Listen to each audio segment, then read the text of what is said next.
Hello dear student, आप सभी का एक बार फिर स्वागत करते हैं अपने इस यूट्यूब चैनल पे। तो आज के इस वीडियो में हम लोग क्लास 10th विज्ञान का 2024 का सेट नंबर 3 चालू करने वाला है 824 IL को। ठीक है, इसके पीछे मैंने आपको सेट 1 और सेट 2 को एकदम आसान तरीका से हर एक प्रश्न को डीपली समझाया है। यदि आप साइंस को अब से भी पढ़ना स्टार्ट किए हैं तो अभी भी आपको वीडियो एकदम समझ में आ जाएंगी। हर एक प्रश्न को सूत्र के साथ लगाया है, वो वीडियो सभी चैनल के प्लेलिस्ट में बने हैं, जाकर जरूर देख लीजिए। यदि आप भी चाहते हैं कि 2025 में आपके 90 प्लस स्कोर हो साइंस में, तो आप क्या कीजिए, 2024 के 7 सेट हैं, उन 7 सेट को अच्छे से लगा लीजिए।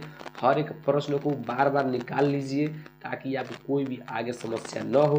यदि आप 7 सेट को लगा लिए तो आपका 90 प्लस आने से कोई नहीं रोक सकता है, क्योंकि प्रीवियस ईयर क्वेश्चन है और रिपीट होंगे। ठीक है, 2025 के लिए 2024 के 7 सेट मोस्ट वांटेड होने वाले हैं। मैं एक एक सेट को अच्छे तरह से करा रहा हूँ।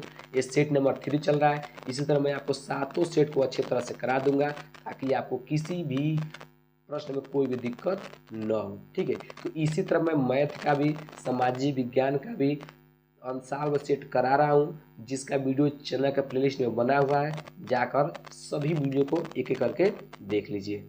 ठीक है, हम सभी प्रश्नों को एक कदम आराम से समझाएंगे। ठीक है, बहुविकल्प प्रश्न है, फिर भी इसको मैं क्या करूँगा, अच्छा समझाऊंगा ताकि इससे और भी कोई प्रश्न आ जाए तो आपको कोई भी दिक्कत न हो। ठीक है, तो चलिए वीडियो को स्टार्ट करते हैं। और वीडियो को स्टार्ट करने से पहले यदि आप हमारे वीडियो को पहली बार देख रहे हैं तो वीडियो को लाइक कीजिएगा और चैनल को सब्सक्राइब जरूर कीजिएगा बाबू।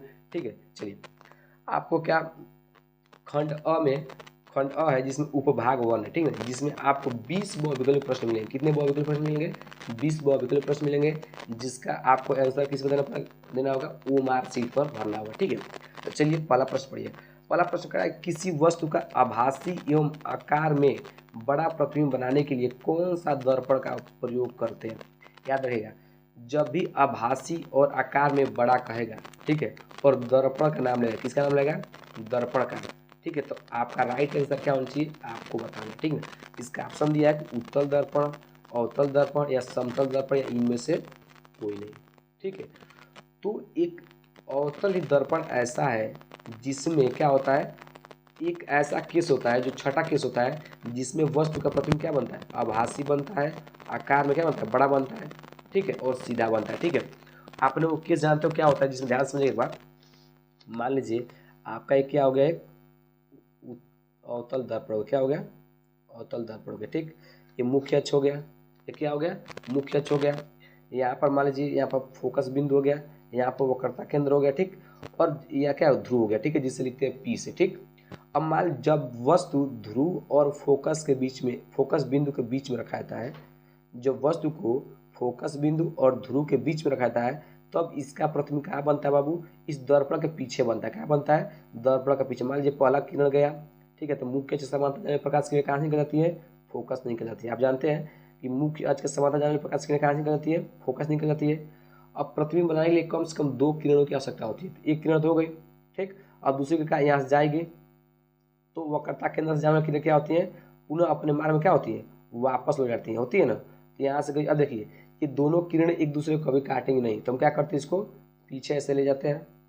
ठीक, जैसे ले जाते हैं एक दूसरे को काटते हैं। ठीक है, तो ये क्या होता है, इसका प्रतिबिंब बन जाता है। ठीक, तो क्या होता है कि प्रतिबिंब क्या होता है, बड़ा बनता है, आभासी बनता है। ठीक, यही कह रहा था कि वह कौन सा दर्पण है, वह कौन सा दर्पण है जिसमें वस्तु का प्रतिबिंब बड़ा बनता है और आभासी बनता है। तो कौन सा दर्पण है, अवतल दर्पण है। ठीक है, उत्तल दर्पण में कभी वस्तु से बड़ा प्रतिबिंब नहीं बनता है। ठीक है, तो आपका राइट आंसर क्या हो जाएगा, ऑप्शन नंबर बी हो जाएगा। ठीक, अच्छा समझ में आ गया, कोई दिक्कत नहीं होगा। याद रखना है कि अवतल दर्पण है वो कौन सा केस है, एकदम छठा वाला केस है, जब वस्तु कहाँ रखा जाता है, ध्रुव और फोकस बिंदु के बीच में रखा जाता है, तो उसका क्या बनता है, आभासी बड़ा प्रतिबिंब बनता है। ठीक, ठीक है, अब देखिए दूसरा पॉइंट देखिए कि किसी वस्तु का आभासी एवं आकार में बड़ा प्रतिबिंब बनाने के लिए कौन सा लेंस का प्रयोग करते हैं। अब यहाँ पर लेंस के बारे में पूछ दिया। ठीक है, तो पहला ऑप्शन है उत्तल लेंस, अवतल लेंस, समतल या इनमें से कोई नहीं। ठीक, तो याद रहिएगा जब भी लेंस का बात करेगा, लेंस से, ठीक है, तो लेंस का बात करेगा तो राइट आंसर क्या हो जाएगा, उत्तल। क्या हो जाएगा, उत्तल। ध्यान समझिएगा, दर्पण में कितना अक्षर है, 3, 1 2 3। ठीक ठीक है। तो इन दोनों में देखिए, इन दोनों में बड़ा कौन है, बड़ा कौन अवतल है, तो अवतल आंसर हो जाएगा। ठीक, ध्यान समझिएगा, ट्रिक है। दर्पण में कितना अक्षर है, 3 अक्षर है, ठीक है, मतलब 3 अक्षर है। और लेंस में कौन अक्षर है, 2 गो, मान लीजिए 2 गो है ना, कम से आधा 9 है, इसमें 2 है, तो इसमें 2 है, कम कम अक्षर है तो इसमें कम वाला आंसर होगा, इसमें ज़्यादा अक्षर है तो ज़्यादा वाला आंसर होगा। इन दोनों में किसमें ज़्यादा अक्षर है, अवतल में, तो अवतल हो जाएगा। इसमें कम है, लेंस का बात किया है तो इसमें कम अक्षर है, तो इन दोनों में कम किसमें है, उत्तल में, ये वाला क्या हो जाएगा, उत्तल हो जाएगा। ठीक, तो वह कौन सा लेंस है जिसमें वस्तु का प्रतिबिंब आभासी और आकार बड़ा बनता है, तो कौन है, उत्तल लेंस। ट्रिक याद रखिएगा, कभी भूलेंगे नहीं। जिसमें कम अक्षर होगा तो कम वाला होगा, ज़्यादा अक्षर होगा तो ज़्यादा वाला अक्षर वाला हो जाएगा। ठीक है, चलिए अगला देखिए कि आकाश में नीले रंग दिखने का कारण क्या है। आकाश के नीले रंग को देखने का कारण क्या है, पहला परावर्तन, अपवर्तन या प्रकीर्णन या विक्षेपण। ठीक, तो आकाश के नीले रंग दिखने का कारण क्या है आपको बताना। ठीक है, परावर्तन तो जाहिर सी बात नहीं होगा, अपवर्तन भी नहीं होगा, विक्षेपण भी नहीं होगा, क्या होगा, प्रकीर्णन। प्रकीर्णन के कारण ही जो आकाश का रंग होता है क्या दिखाई देता है, नीला दिखाई देता है। ठीक, ऑप्शन नंबर क्या हो जाएगा, सी इसका राइट आंसर हो जाएगा। ठीक, प्रकाश की चाल अधिकतम होती है, मोस्ट वांटेड क्वेश्चन, इसको याद रखिएगा कि प्रकाश किस में ज़्यादा तेजी से चलता है। ठीक है, जल में, कांच में, हीरे में या निर्वात में। ठीक है, प्रकाश की चाल अधिकतम उसमें होगी जहाँ पर क्या होगा, जो कण होंगे बहुत दूर दूर होंगे। ठीक ना, मतलब कण क्या होंगे, बहुत दूर होंगे। ठीक है, तो जानते हैं कि जल में भी कण क्या होते हैं, थोड़ा पास पास होते हैं, कांच में तो और पास पास होते हैं, और हीरे में तो और पास पास होते हैं। ठीक, लेकिन निर्वात में क्या होता है, निर्वात का मतलब होता है कि जहाँ कुछ ना हो, वायु भी ना हो, हवा भी ना हो, उसको क्या बोलते हैं, निर्वात। ठीक, तो बताइए इसमें क्या है, कण तो है ही नहीं है, तो इसमें क्या होगा, ये क्या जगह आपका आंसर हो जाएगा। जैसे मान लीजिए आपको कहीं जाना है तो आप भीड़ में तो साइकिल चाहे बाइक तेज नहीं चलाएंगे, वही आपको एकदम खाली मिल जाए तो आप एकदम तेज से जाएंगे। ठीक है, तो वही क्या होता है कि प्रकाश का वही होता है कि जिसमें माध्यम, मतलब जिसमें कण क्या होंगे, दूर दूर होंगे, तो उसमें प्रकाश क्या जाएगा, तेज जाएगी। ठीक है, तो जल में भी ज़्यादा होता है, कांच में भी कण पास पास होते हैं, हीरे में भी होते हैं, लेकिन निर्वात एक ऐसा जिसमें क्या होता है, कोई भी कण नहीं होता। निर्वात का मतलब जिसमें हवा भी ना हो। ठीक है, तो आपका राइट आंसर क्या हो जाएगा, निर्वात। ठीक, अब चलिए अगला प्रश्न देखिएगा। अगला प्रश्न देखिए, अगला प्रश्न कह रहा है, ये अगला प्रश्न मोस्ट इंपोर्टेंट प्रश्न, ध्यान समझिएगा। कह रहा है कि यदि 3 विभिन्न मानों के, मान लिया कोई 3 विभिन्न मान है, मतलब अलग अलग मान है, के प्रतिरोधों को श्रेणी क्रम में समायोजन में जोड़ा जाए तो उन सभी में निश्चित रूप से एक ही मान होगा। ठीक है, पहला ऑप्शन है प्रत्येक प्रतिरोध के सिरों के बीच विभवांतर समान होगा, या प्रत्येक प्रतिरोध में उत्पन्न होने वाली ऊष्मा का मान समान होगा, या प्रत्येक प्रतिरोध में प्रवाहित होने वाली विद्युत धारा का मान समान होगा, या उपरोक्त में से कोई नहीं। ठीक, तो याद रखिएगा, आप ध्यान समझिएगा, जब भी आप प्रतिरोधों को, जब भी आप याद रखिए ध्यान से, जब भी आप प्रतिरोधों को श्रेणी क्रम में जोड़ते हैं, श्रेणी क्रम का सूत्र क्या होता है, आर इक्वल टू क्या होता है, देखिए यहाँ पर आर इक्वल टू क्या होता है, आर इक्वल टू होता है R1 plus R2 plus R3। ठीक, ऐसे डायरेक्ट मतलब 21 का सूत्र होता है श्रेणी क्रम का। ठीक, होता है, ठीक है, जब भी हम प्रतिरोधों को श्रेणी क्रम में जोड़ते हैं, किस क्रम में जोड़ते हैं, श्रेणी क्रम में, तो क्या होता है, धारा का मान समान होता है। क्या मान होता है, किसका मान समान होता है, धारा का मान। ठीक, जब भी आप प्रतिरोधों को श्रेणी क्रम में जोड़ेंगे तो धारा का मान समान होगा, और जब भी आप प्रतिरोधों को समांतर क्रम में जोड़ेंगे तो समांतर क्रम का सूत्र क्या होता है, 1/r equal to 1/r1 plus 1/r2 plus 1/r3। ठीक, ठीक है, जितना प्रतिरोध होंगे उसे लिख देंगे। ठीक है, तो यदि श्रेणी क्रम में जोड़ेंगे तो धारा का मान समान होगा, यदि आप प्रतिरोधों को समांतर क्रम में जोड़ेंगे तो इसमें किसका मान समान होता है, विभवांतर का। याद रखिएगा, मोस्ट इंपोर्टेंट इससे प्रश्न बोल सकते हैं, विभवांतर। ठीक, क्या मैंने बताया कि जब भी आप प्रतिरोधों को श्रेणी क्रम में जोड़ेंगे तो उसमें धारा का मान समान होगा। इस R1 में भी धारा जो होगा वो R2 में होगा, वो R3 में होगा, लेकिन अगर उसको समांतर क्रम में जोड़ेंगे तो धारा का मान अलग अलग हो जाता है और विभवांतर क्या होता है, समान होता है। ठीक है, ठीक, तो श्रेणी क्रम में जोड़ने पर धारा समान होती है लेकिन विभवांतर अलग अलग होती है, लेकिन समांतर क्रम में जोड़ने पर विभवांतर समान होती है और धारा क्या होती है, अलग अलग होती है। ठीक है, तो ये आपसे प्रश्न पूछ रहा था कि 3 विभिन्न प्रतिरोध, कितने प्रतिरोध है, 3 विभिन्न प्रतिरोध है, उनको श्रेणी क्रम में जोड़ा गया है, कौन ऐसा राशि है जो क्या होगा, समान होगा। ठीक है, तो इसमें राइट आंसर क्या हो जाएगा, ऑप्शन नंबर सी, प्रत्येक प्रतिरोध में प्रवाहित होने वाली विद्युत धारा का मान क्या होगा, समान होगा। तो ऑप्शन नंबर क्या हो जाएगा, सी हो जाएगा। वही कहता है कि समांतर क्रम में जोड़ेंगे तो क्या समान होगा, तो विभवांतर समान होता है। ठीक है, ठीक, तो आप पांचवा प्रश्न एकदम अच्छा समझ में आ गया होगा। अगला प्रश्न देखिए, किसी विद्युत पथ में किसी प्रतिरोध के सिरों के बीच विभवांतर की इकाई होगी। आपसे विभवांतर की इकाई पूछ रहा है, ठीक, कि विभवांतर का मात्रक क्या होगा। पहला ऑप्शन है ओम, दूसरा एम्पियर, तीसरा है वोल्ट और चौथा है वाट। ठीक, तो ओम किसका मात्रक होता है? ओम होता है प्रतिरोध का। किसका मात्रक होता है? प्रतिरोध का। ये होता है प्रतिरोध का। एम्पियर किसका मात्रक होता है? धारा का। वाट किसका मात्रक होता है? शक्ति का मात्रक होता है। शक्ति का मात्रक क्या होता है? वाट होता है। उस तरह वोल्ट किसका मात्रक होता है? विभवांतर का। ठीक है, तो ऑप्शन में क्या हो जाएगा? सी से क्या हो जाएगा? राइट आंसर हो जाएगा वोल्ट। ठीक है, इसमें मैंने सबका मात्रक बता दिया है। ओम किसका मात्रक होता है? प्रतिरोध का। एम्पियर किसका मात्रक होता है? धारा का। वोल्ट किसका मात्रक होता है? विभवांतर का। और वाट किसका मात्रक होता है? शक्ति का। यदि आपको नहीं पता है तो सभी को लिख लीजिएगा। ठीक, अगला प्रश्न देखिए, कह रहा है कि एक चुंबकीय क्षेत्र में क्षेत्र के लंबवत स्थित विद्युत धारावाहिक चालक पर लगने वाले बल की दिशा होती है। मान लीजिए कोई एक चुंबकीय क्षेत्र है, ठीक है, क्षेत्र के लंबवत स्थित विद्युत धारावाहिक चालक पर लगने वाले बल की दिशा होगी, क्या होगी? चुंबकीय क्षेत्र की दिशा के समांतर चालक में प्रवाहित होने वाली विद्युत धारा की दिशा के समांतर या इन दोनों दिशाओं के लंबवत या उपरोक्त में से कोई नहीं। ठीक, इसका राइट आंसर क्या हो जाएगा? इसका राइट आंसर आपको बताना है। ठीक है, तो इसका राइट आंसर क्या हो जाएगा? इन दोनों दिशाओं के लंबवत होंगे। ठीक है, जो चुंबकीय क्षेत्र में अगर क्षेत्र के लंबवत किसी चालक धारावाहिक चालक को रख रहे हैं, चालक को रख रहे हैं, तो उसकी जो दिशा होगी वो दोनों दिशाओं क्या होगी? लंबवत होगी, मतलब दोनों क्या होगी? 90 अंश से कोण बना रही होगी। ठीक है, तो इस तरह हमने क्या किया, पहले 7 प्रश्न कर लिया, जो आपको फिजिक्स के प्रश्न थे उसको मैंने कर लिया। ठीक, अब हम लोग चलते हैं उपभाग 2 पर। उपभाग 2 क्या है? उपभाग 2 में आपको केमिस्ट्री के प्रश्न मिलेंगे। किसका मिलेंगे? केमिस्ट्री के प्रश्न मिलेंगे। ठीक, देखिए, कह रहा है कि एल्केन का सामान्य सूत्र होता है।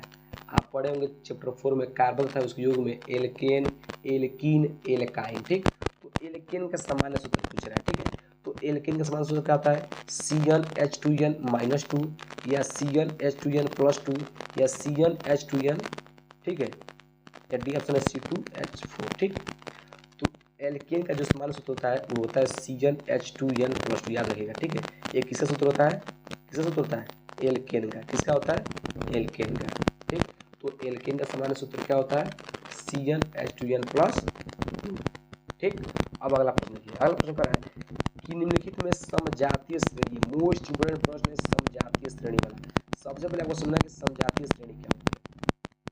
समजातीय श्रेणी क्या होते हैं? समजातीय श्रेणी वो होते हैं जिनमें प्रत्येक सदस्य में जो क्रियात्मक समूह होते हो क्या हो? समान हो। क्रियात्मक समूह मतलब इसमें OH समान हो, मतलब ठीक है, OH समान हो, OH हो, CHO हो या COOH। ये क्या होते हैं? क्रियात्मक समूह होते हैं। देखिए ध्यान समझिएगा, जो क्रियात्मक समूह होते हैं कौन होते हैं? OH, जिसको हम बोलते हैं एल्कोहल। ठीक, जैसे होता है CHO, इसको बोलते हैं कीटोन। एक होता है COOH, जिसको बोलते हैं क्या? कार्बोक्सिलिक अम्ल। ठीक है, कार्बोक्सिलिक अम्ल बोलते हैं ना। तो इसमें क्या हो? समान हो। ठीक है, ठीक, और क्या हो उसमें? क्या हो? और उनमें क्या हो? और भार में 14 का अंतर हो, वही क्या होते हैं? समजातीय श्रेणी होते हैं। ठीक है, एक बार और समझिएगा, समजातीय श्रेणी क्या होते हैं? किसी कार्बनिक यौगिकों का वह श्रेणी, ध्यान समझिएगा, कार्बनिक यौगिकों का वह श्रेणी जिनमें प्रत्येक सदस्य में क्या हो? क्रियात्मक समूह समान हो तथा उनके और 14 जो अणुभार होते हैं वो 14 क्या? 14 मतलब उनके जो अणुभार है वो 14 के बढ़ते या घटते क्रम में हो। ठीक, ये हो रहा है ना। तो आपको क्या देखना है? अब इसे बताना है कि कौन सा ऐसा युग्म है जो क्या है? समजातीय श्रेणी है। ठीक है, पहला है C2H4 तथा C3H6, दूसरा है CH3OH तथा CH3CHO। देखिए अगला है HCHO तथा CH3CHO, चौथा है C2H5OH तथा CH3OCH3। ठीक, उपरोक्त में से संदर्भ सही विकल्प चुनिए। इसमें पहला दूसरा सही है, या पहला और चौथा सही है, या सी में क्या है? दूसरा और चौथा, दूसरा और चौथा, या डी में पहला और तीसरा। ठीक, तो आपको कुछ देखना है, देखना है कि इसमें क्रियात्मक समूह समान है। ठीक, देखिए यहाँ देखिए, यहाँ पर OH है, यहाँ पर CHO, दोनों में अलग अलग है, तो ये नहीं होगा। ठीक, ये तो नहीं होगा। अब देखिए किसमें दूसरा दिया है, इसमें भी दूसरा दिया, ये भी गलत हो गया। ठीक है, इसमें भी दूसरा दिया, ये भी गलत हो गया। ठीक, क्योंकि ये क्यों मैंने काट दिया? क्योंकि इसमें क्रियात्मक समूह समान है, क्रियात्मक समूह मतलब जिसमें OH हो, CH हो या COOH हो, उसको बोलते हैं क्रियात्मक समूह। ठीक है, तो इसमें OH है, इसमें CH है, दोनों में समान है, काट दिया। ठीक, तो ऑप्शन देखिए किसमें 2 है, इसमें 2 था, कट गया। ठीक, अब अगला देखिए ऑप्शन नंबर तीसरा देखिए पहले, इसमें भी CHO है कि नहीं है, इसमें भी CHO है। देखिए दोनों में समान है कि नहीं है, क्रियात्मक समूह दोनों में समान है। तो पहले देखिए तीसरा ऑप्शन किसमें है, देखिए इसमें केवल तीसरा है। ठीक, लेकिन इसमें तीसरा नहीं है ना, ये भी गलत हो गया। तो आपका ऑप्शन क्या हो गया, बी हो गया। ठीक, जो आपका पहला और तीसरा है ये क्या है बाबू, ये समजातीय श्रेणी है। क्यों, पहला क्यों है, देखिए आपको तीसरा तो पता चलेगा तीसरा क्यों है, क्योंकि इसमें भी CHO समूह है, इसमें भी CHO समूह है, क्रियात्मक समान है, समजातीय श्रेणी करेंगे। ठीक, और जब इनका अनुभार आप निकालेंगे तो इनका 14 का अंतर होगा। ठीक है, अब पहला क्यों है, क्योंकि देखिए C2H4 तथा C3H6।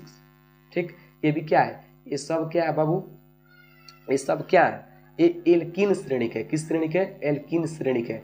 ये भी एल्कीन श्रेणी में आता है और ये भी किस श्रेणी में आता है, एल्कीन श्रेणी में। तो दोनों के समूह क्या है, समान है। ठीक, तो इसीलिए क्या, ये भी आपका समजातीय श्रेणी हो गया। ठीक, तो ऑप्शन नंबर क्या हो जाएगा, आपका थर्ड हो गया। बाकी आपको कोई भी दिक्कत नहीं होगा। एक बार और समझिए समजातीय श्रेणी क्या होते हैं। कार्बनिक यौगिक का वह श्रेणी जिसमें प्रत्येक सदस्य में क्रियात्मक समूह समान हो तथा क्रियात्मक समान हो, उसे समजातीय श्रेणी बोलते हैं। तथा क्या होता है बाबू, तथा उनके अणुभार में 14 के अंतर से बढ़ते या घटते क्रम में रखा जाता है, उसे बोलते हैं समजातीय श्रेणी। ठीक है, अगला प्रश्न देखिए। अगला प्रश्न है कि निम्नलिखित में से कौन सी धातु ठंडे जल के साथ हाइड्रोजन गैस बनाता है। पहला है तांबा, दूसरा है सोना, तीसरा है पोटेशियम, चौथा एल्युमिनियम। ठीक, कौन ऐसा इसमें धातु है जो ठंडे जल के साथ भी क्रिया करता है और हाइड्रोजन गैस बनाता है, तो आपका है पोटेशियम। ऑप्शन नंबर सी, इसको याद रखना। ठीक है, अब कह रहा है शून्य पीएच वाला विलयन होता है। जो शून्य पीएच वाला विलयन होता है कहाँ, अम्लीय होता है, क्षारीय होता है, उदासीन होता है, या इनमें से कोई होता है। तो ध्यान रखिएगा, जो पीएच होता है, जो पीएच पैमाना होता है, इसमें कहाँ से 0 से लेकर 14 तक क्या लिखे होते हैं, अंक लिखे होते हैं। ठीक, 0 से लेकर 14 तक क्या लिखे होते हैं, अंक लिखे होते हैं, पीएच पैमाना। ठीक है, जिसमें बीच में क्या होता है, 7 होता है। ठीक, तो यदि 7 होता है तो उसको बोलते हैं उदासीन। क्या बोलते हैं, उदासीन। यदि 7 से कम होगा तो उसको बोलते हैं अम्लीय। क्या बोलते हैं, अम्लीय। यदि 7 से अधिक होगा तो उसको बोलते हैं क्षारीय। याद रहेगा, जब भी किसी विलयन का पीएच मान 7 होगा तो विलयन कैसा होगा, उदासीन होगा। जब भी किसी विलयन का पीएच मान 7 से कम होगा तो क्या होगा, अम्लीय होगा। और जब भी किसी विलयन का पीएच मान 7 से अधिक होगा तो क्या होगा, क्षारीय होगा। तो शून्य पूछा है, पीछे मतलब क्या होगा, अम्लीय होगा। ऑप्शन नंबर ये क्या हो जाएगा, इसका राइट आंसर होगा। ठीक है, अब कह रहा है कि सूर्य के प्रकाश एवं पर्णहरित की उपस्थिति में कार्बन डाइऑक्साइड तथा H2O से के संयोजन से निम्नलिखित में से कौन सा यौगिक बनता है। ऑप्शन है कि ग्लूकोज, बी ऑप्शन है CH3 सी ऑप्शन है CCl4 या CFCl3। ठीक, तो आप जानते हैं कि जब भी प्रकाश संश्लेषण की क्रिया होती है उसमें क्या बनता है, ग्लूकोज बनता है। आपका ऑप्शन क्या हो जाएगा, ऑप्शन नंबर 1 हो जाएगा। जब भी सूर्य का प्रकाश, ठीक ना, पर्णहरित की उपस्थिति में कार्बन डाइऑक्साइड तथा जल से क्रिया करता है, तो सूर्य का प्रकाश होता है, कार्बन डाइऑक्साइड तथा जल से क्रिया करता है, तो क्या बनता है, ग्लूकोज। ठीक है, आपको याद रखना। ठीक है, निम्नलिखित रासायनिक समूहों को पूर्ण करने में कौन सा यौगिक प्रयुक्त होता है। इस रासायनिक प्रक्रिया को जब आप पूर्ण करेंगे तो यहाँ पर क्या रखा जाएगा कि आपको ये उत्पाद मिल जाए। ठीक, पहला ऑप्शन है KOH, NaOH, NH4OH या CaOH का वोल्टेज। ठीक, तो इसका राइट आंसर क्या होगा, ध्यान से इसका राइट आंसर क्या, ऑप्शन नंबर बी NaOH। जब आप यहाँ पर NaOH रखेंगे, यहाँ पर NaOH रखेंगे और जब आप क्रिया कराएंगे आपको क्या मिलेगा, CH4 और Na2CO3 आपको मिल जाएगा। ऑप्शन नंबर बी क्या हो जाएगा, इसका राइट आंसर हो जाएगा। ठीक, तो मोस्ट वाइडेड प्रश्न ये वाला था, इसको याद रखिएगा। ठीक है, बाकी आपको ये भी इंपॉर्टेंट, इसको याद रखिएगा। ठीक है, ठीक, तो इस तरह हमने उपभाग के भी जितने प्रश्न एकदम डीपली समझाया ताकि आपको कोई दिक्कत